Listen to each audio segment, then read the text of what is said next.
लागू जब होगा जब कांग्रेस का वोट शेयर जो है वो इवनली स्प्रेड नहीं है।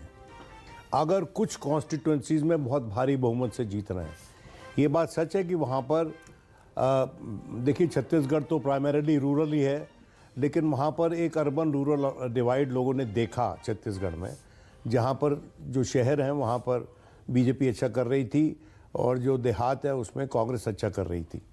और चूंकि देहात ज़्यादा विस्तृत है वहाँ पर, तो इसलिए ये हो सकता है कि कुछ सीट्स में कांग्रेस को ज़्यादा बड़े मार्जिन से जीत हासिल हो। अगर वैसा होता है तो फिर शायद आपका आंकलन ठीक हो सकता है। तो हमें ये भी देखना चाहिए कि वास्तव में अगर क्षेत्रफल के हिसाब से वहाँ ग्रामीण इलाका अधिक है, लेकिन सीटों का औसत जो है शहरी और ग्रामीण क्षेत्रों में कितना है, इस पर भी देखना होगा। नहीं, वो सीटें भी ज़्यादा हैं रूरल साइड में। ओके, मेरे साथ कांग्रेस से डॉली शर्मा और बीजेपी की तरफ से के शर्मा जुड़ गए हैं। समाजवादी पार्टी से आशुतोष वर्मा भी मेरे साथ आ गए हैं। आप सभी का स्वागत है। डॉली, ये जो 45% और 40% हम दिखा रहे हैं छत्तीसगढ़ में, न्यूज 24 टुडे चाणक्य का एनालिसिस कह रहा है आपको 45, बीजेपी को 40% वोट। कितनी सीटें आप एक्सपेक्ट कर रही हैं? मैं आंकड़ा दिखाने वाला हूं सीटों का बस। देखिए, ये तय है मानक जी कि हम सरकार बनाएंगे, क्योंकि हमें अपने काम पे विश्वास है। भूपेश बघेल जी ने जो वादे किए थे, कांग्रेस पार्टी ने, हमारे नेताओं ने जो वादे किए थे, वो हमने डिलीवर किए हैं और लगातार छत्तीसगढ़ की जनता के बीच रहे। उन्हें पता है कि कांग्रेस पार्टी जो कहती है वो करती है। हम सरकार बनाने जा रहे हैं वहां। ओके, सीटों का असेसमेंट, आप कोई सीटों का आंकड़ा आपके मन में कुछ है? क्योंकि वैसे तो आप 55-60 कह रहे थे पहले से, लेकिन अब जब 5% का ये वोटों का अंतर है, तो क्या आपकी उम्मीदें, एक्सपेक्टेशन कुछ कम हुई है क्या? नहीं, हमारी एक्सपेक्टेशन कोई कम नहीं हुई है मानक जी, उतनी ही हमारी एक्सपेक्टेशन है। और हम, जैसे मैं पहले आपसे कह रही थी कि हमें अपने काम पर विश्वास है और अपने काम के दम पर हम सरकार बनाएंगे। ओके, आशुतोष वर्मा, स्वागत। आशुतोष, अभी थोड़ी देर में आंकड़ा आने वाला है। मुझे पता है आपकी दिलचस्पी ज्यादा मध्य प्रदेश में होगी, क्योंकि वहां पर आपका ज्यादा दांव पर लगा है।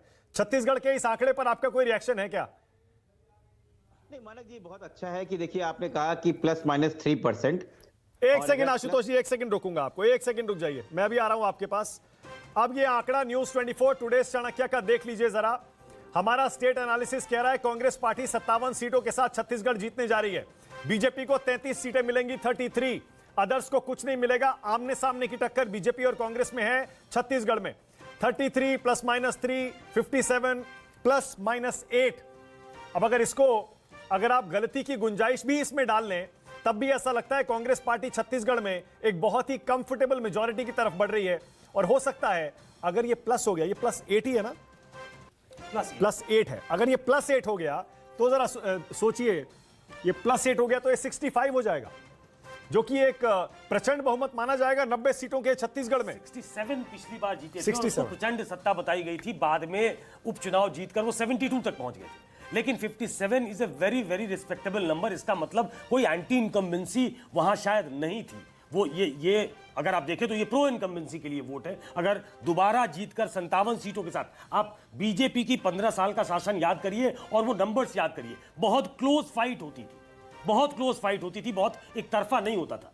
ये भूपेश बघेल के लिए बहुत बड़ी जीत होगी और कांग्रेस में ही नहीं, मुझे लगता है कि देश में उनकी एक सशक्त राजनेता के तौर पे पहचान बनेगी। देखिए, ओबीसी डिस्कोर्स चल रहा है, वो ओबीसी से भी आते हैं, इसको भी समझने की जरूरत है। तो ये आंकड़े बहुत कुछ कह रहे हैं, सिर्फ भूपेश बघेल के संदर्भ में अगर बात की जाए तो। बिल्कुल सही है। और अगर इसको और थोड़ा सा बड़ी तस्वीर के तौर पर देखें तो जरा सोचिए, छत्तीसगढ़ में एक समय बीजेपी का एक छत्र राज होता था।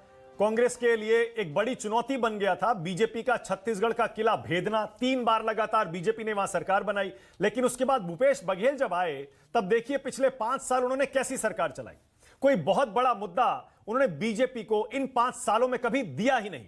और शायद उसी का नतीजा है, विनोद जी, एक कमेंट आपका, उसी का नतीजा है कि अब ये 57 हो रहा है। और जैसे मैंने कहा +8 हो गया विनोद जी, तो बहुत बड़ा बहुमत हो जाएगा। देखिए, राइस के जो प्राइसेस उन्होंने मेंटेन किए, जो फार्मर्स को मिलते हैं, जो बोनसेस मिला के मिलते हैं। दूसरा, उनकी जितनी भी स्कीम्स थी वो ऐसा नहीं कि सडनली आ गई। उन्होंने कई महीनों से, कई 2-3 साल से चला रहे हैं उसको। और वो जो स्कीम्स थी वो जनता को लुभाने वाली स्कीम्स थी।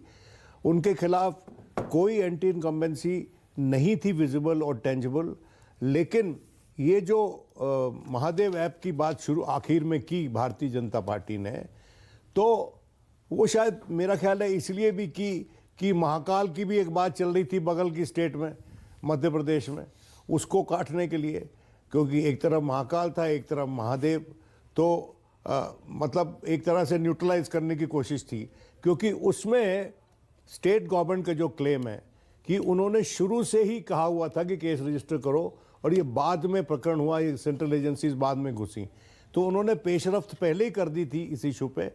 अब देखते हैं कि इसका नतीजा क्या निकलता है इस इन्वेस्टिगेशन का।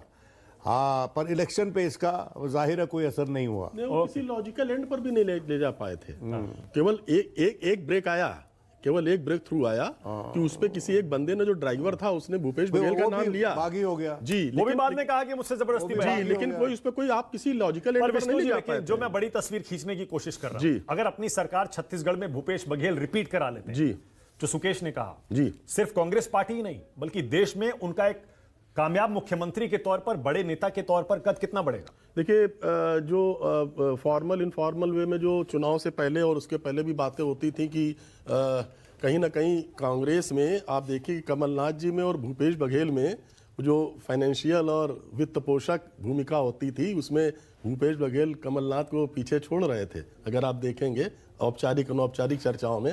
और मुझे लगता है कि जो गांधी परिवार का ऑरा है, नेहरू गांधी परिवार का ऑरा है, उसमें अगर हम देखेंगे तो अगर ये जो नतीजे आ रहे हैं ये वास्तव में आते हैं, तो भूपेश बघेल जो है राष्ट्रीय राजनीति में भी कांग्रेस का जो है उसमें एक बड़े छत्रप के तौर बिल्कुल पर सही है। और डॉली शर्मा, आपके पास आ रहा हूं मैं, और दर्शकों को जरा याद दिला दूं, कहीं मत जाइएगा, छत्तीसगढ़ का आंकड़ा दिया है अभी मध्य प्रदेश, राजस्थान और तेलंगाना का भी आंकड़ा आने वाला है। न्यूज 24 टुडेस चाणक्य का स्टेट एनालिसिस, आप सब जगह एग्जिट पोल आज छाए हुए हैं ना, बाकी सारे चैनलों का देख लीजिए आप, लेकिन आप आएंगे वापस यहीं, क्योंकि न्यूज 24 टुडेस चाणक्य का एक ट्रैक रिकॉर्ड है।